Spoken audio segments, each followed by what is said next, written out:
দ্রাবিড়ের record রুটের দখলে, কাপিলকে সারালেন বুমরা। 156 টেস্টের ক্যারিয়ারে 37তম সেঞ্চুরিতে রাহুল দ্রাবিড় ও স্টিভ স্মিথকে পেছনে ফেলার পর ফিল্ডিংয়েও রাহুলের রেকর্ড কেড়ে নিলেন জো রুট। লর্ডসে করুণ নায়ারের ক্যাচ নিয়ে রেকর্ড বুকে জায়গা করে নিয়েছেন ইংল্যান্ডের এই কিংবদন্তি।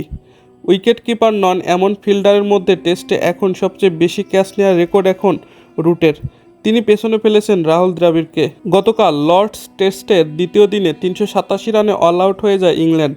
এরপর ব্যাট করতে নেমে 43 ওভারে 145 রান তুলতে 3 উইকেট হারিয়েছে ভারত।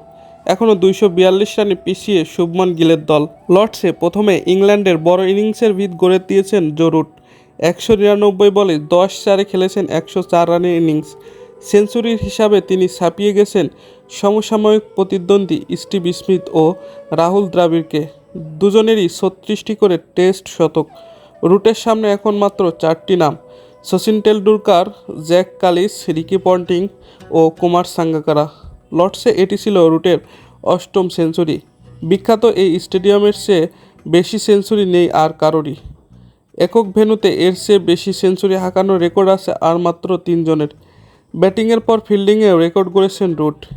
ইংল্যান্ডের মাটিতে এই নিয়ে চতুর্থবারের মতো ইনিংস ফাইপার পেয়েছেন বুমরা, যা বাকি ভারতীয়দের চেয়ে দ্বিগুণ। ইংল্যান্ডে তার উইকেট সংখ্যা দাঁড়িয়েছে 47। শুধু ঈশান্ত শর্মাই এর চেয়ে বেশি, তিনি নিয়েছেন 51টি উইকেট। দর্শক, এই ছিল আমাদের খেলাবাজির আজকের ভিডিওটি ভালো লাগলে লাইক করুন। নিয়মিত খেলার আপডেট ভিডিও পেতে আমাদের চ্যানেলটিকে সাবস্ক্রাইব করে রাখুন।